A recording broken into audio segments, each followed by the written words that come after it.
Hi guys, അത് long roof അടിച്ചപ്പോൾ നമ്മളെ കൂടെ ടീമപ്പായിരുന്നു. പിന്നീട് അതിൻ്റെ റിക്വസ്റ്റ് വെച്ചിട്ടുണ്ട്, അക്സെപ്റ്റ് ചെയ്തു. അങ്ങനെ ഈ ചെക്കനെ ഞാൻ 1v1 കളിച്ചു. ഓന് റൗണ്ട് എടുത്തിരുന്നത് റെക്കോർഡ് ചെയ്യാൻ പറ്റില്ല. പിന്നെ വാക്കുകളൊക്കെ ചെറപറച്ചിട്ടുള്ള അത്യാവശ്യം കളിച്ചു. എൻ്റെ കളി എങ്ങനെ രസമുണ്ടോ നിങ്ങള് കമന്റ് ബോക്സിൽ അറിയിക്കുക. പിന്നെ ഞാൻ 4 റൗണ്ട് എടുത്ത്. പിന്നെ ഓന് ഫസ്റ്റത്തെ റൗണ്ട് ഞാൻ വെറുതെ ഒന്നിടാതെ ബ്ലൂ വാൾഡ് ഒന്നിടാതെ വെറുതെ കയറി ചെന്നതായിരുന്നു. റെക്കോർഡ് ചെയ്യാൻ പറ്റില്ല. എല്ലാവരും സബ്സ്ക്രൈബ് ചെയ്യുക. നമുക്കധികം ഇതൊന്നുമില്ല, ആകെ 324 സബ്സ്ക്രൈബേഴ്സ് ഉള്ളൂ. ഗൈസ്, നിങ്ങൾക്ക് എൻ്റെ കൂടെ കളിക്കണമെന്നുണ്ടെങ്കിൽ അങ്ങനെയാണ് കളിക്കണമെന്നുണ്ടെങ്കിൽ നിങ്ങൾ കമൻറ്റ് ബോക്സിൽ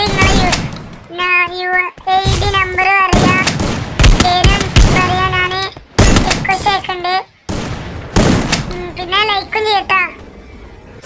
ചെക്കൻ്റെ കളിയൊക്കെ അധികം കുഴപ്പമൊന്നുമില്ല. ചെക്കൻ നല്ലപോലെ കളിച്ചിന്. പിന്നെ ഞാൻ എൻ്റെ സെൻസിറ്റി റിവീലാക്കാം. ആദ്യം കളിയെന്ന് കേട്ടെ. നമുക്കൊരിക്കലും സെൻസിറ്റി അങ്ങനെ എന്തെങ്കിലും വേണമെന്നുണ്ടെങ്കിൽ എന്നോട് പറയാം.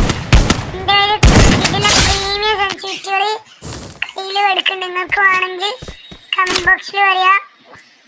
പിന്നെ ഞാൻ ഇത് ഓരോ വീഡിയോ അയച്ചാൽ സെൻസിറ്റി റിവീൽ ചെയ്യും. എല്ലാവരും ആദ്യം സബ് ചെയ്താൽ ഞാൻ നിങ്ങൾക്ക് ഇതൊക്കെ തരാം. പിന്നെ നമുക്കൊരു ഇൻസ്റ്റഗ്രാം ഉണ്ട്, അത് കുറുമ്പൻ തന്നെയാണ്. അതിൽ നിങ്ങളെ DMലേക്ക് ഞാൻ എത്തിച്ചരും. ഇൻസ്റ്റേക്കോണിൻ്റെ പേരും ഇതൊക്കെ പറഞ്ഞാൽ മതി. പിന്നെ നമ്മൾ ഇതാക്കും. എല്ലാവർക്കും ഇതിൻ്റെ കളിയൊക്കെ എങ്ങനെ ഉണ്ടെന്ന് ഇതാക്കാം. പിന്നെ മലയാളികൾ വേണട്ടാ, ബംഗാളികൾ വേണ്ട. ചെക്കൻക്ക് ഞാൻ റിക്വസ്റ്റ് അയച്ച് ചെക്കൻ പിന്നെ എടുത്തിട്ടില്ല. ഞാനങ്ങനെ സെൻസിറ്റി റിവീൽ ചെയ്ത് അവർക്കാണ് ഉണ്ടോയെന്ന് അറിയില്ല. ഇതാണ് ഞാൻ യൂസ് ചെയ്യുന്ന സെൻസിറ്റി. പിന്നെ ചെക്കൻക്കൊന്ന് റിക്വസ്റ്റ് അയച്ച് ഓനെ അക്സെപ്റ്റ് ചെയ്ത്